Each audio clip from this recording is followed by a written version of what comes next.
कारण एक के बाद एक लगातार क्रमानुसार पेपर लीक के मामले सामने आ रहे हैं। चाहे प्रश्न पत्र लीक का मामला हो या जेपीएससी के जो छात्र आंदोलन कर रहे हैं, चेयरमैन नियुक्ति की मांग कर रहे हैं, नियमित परीक्षा कैलेंडर जारी करने की मांग कर रहे हैं, उन विषयों को सदन के पटल पर रखा जाए। जिसके साथ भी अन्याय हुआ उसके दोषी को सख्त से सख्त सजा दीजिए। आप अगर देखिए, मैं इस पर कोई राजनीतिक बयान नहीं देना चाहती, ये दुखद है और सरकार इसके प्रति गंभीर है और हम लोग इस पर कार्रवाई करेंगे कि उसमें जांच नहीं बढ़ती, उस बच्चों के पेपर लीक कैसी हुई है, हम लोग मुखर होकर आवाज़ उठाते रहेंगे।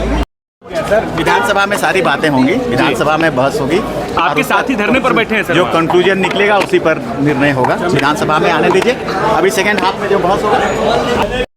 ये देखिए जयराम महतो पहुंच चुके हैं।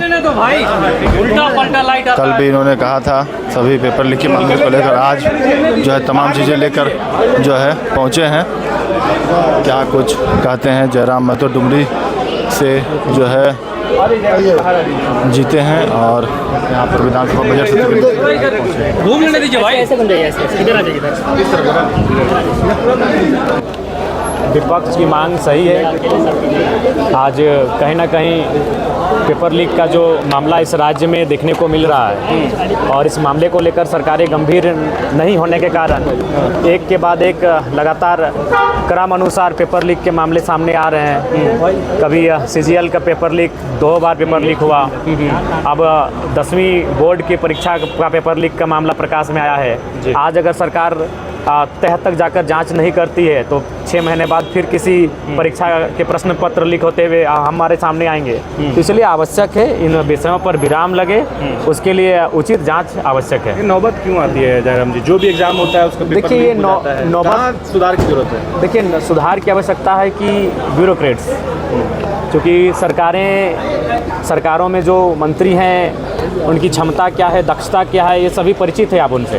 तो कहीं ना कहीं अगर ब्यूरोक्रेट्स को अगर नियंत्रण में रखें हैं, क्योंकि कभी कभी लगता है कि ब्यूरोक्रेट सरकार के नियंत्रण से बाहर है। अगर ब्यूरोक्रेट सरकार के नियंत्रण में रहेगी और सरकार के क्रियाकलापों से भय खाएगी तो हमें लगता है निसंदेह इस प्रकार की घटनाएं सामने नहीं आएंगी। तो सदन के पटल पर ये तमाम चीज़ों को रखेंगे? जी, निसंदेह रखेंगे। और चाहे प्रश्न पत्र लीक का मामला हो या जेपीएससी के जो छात्र आंदोलन कर रहे हैं, चेयरमैन नियुक्ति की मांग कर रहे हैं, नियमित परीक्षा कैलेंडर जारी करने की मांग कर रहे हैं, उन विषयों को सदन के पटल पर रखा जाएगा। धन्यवाद। जेपीएससी का अध्यक्ष नियुक्ति का मामला भी कोर्ट में था। जी, निसंदेह आज मुझे आशा है कि जेपीएससी अध्यक्ष नियुक्ति का मामला सदन पे गूंजेगा। प्रश्नकाल है जयराम जी, क्या तैयारी है आज? जी, प्रश्नकाल में पहला प्रश्न ही रहेगा छात्रों से संबंधित और आशा करते हैं सरकार उसका निष्पादन करेगी। धन्यवाद। जयराम जी, आप लगातार जो है प्रवासी मजदूरों को रेस्क्यू करने का काम कर रहे हैं। बोकारो से ही 3 मजदूरों को लाया गुजरात, क्या समस्याएं हो गया जो झारखंड? देखिए समस्याएं तो हैं और ये भी एक पहल अच्छी है कि प्रवासी मजदूरों को हम लोग वापस लाने में भी सक्षम रहें।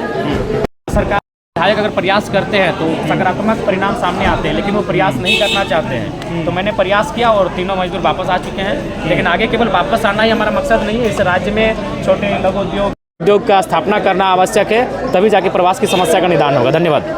कार्रवाई तो हो रही है, लेकिन किस बारे में आप देखिए, कोई भी अट्रॉसिटीज़ जो महिलाओं के खिलाफ होती है, हम लोग उसको लेके काफ़ी मुखर भी रहे हैं। और एक भी घटना होती है तो मेरे हिसाब से वो अच्छी बात नहीं है। लेकिन आप जानते हैं कि समाज की बात है, कहीं इस तरह की घटना हो तो उसके बाद हम लोग यह सुनिश्चित करते हैं कि जिसके साथ भी अन्याय हुआ है उसके दोषी को सख्त से सख्त सजा दीजिए।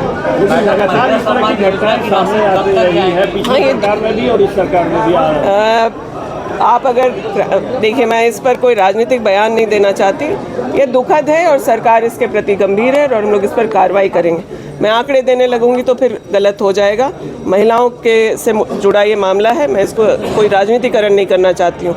लेकिन हम लोगों की सरकार ने ऐसी हर घटना में सख्त से सख्त कार्रवाई की है, गिरफ्तारियां की हैं, जो इन्वेस्टिगेशन हो उसको पूर्ण करके कोर्ट तक पहुंचाने का काम किया है। इस पर सबसे ज़्यादा सब काम छोड़कर उस पर विशेष ध्यान देना चाहिए। बिल्कुल हम लोग रखेंगे मुखर होकर। हमारे सारे नेता हम लोग उस बच्चे के साथ खड़े हैं ताकि हमारे बच्चों का भविष्य अंधेरे में ना जाए।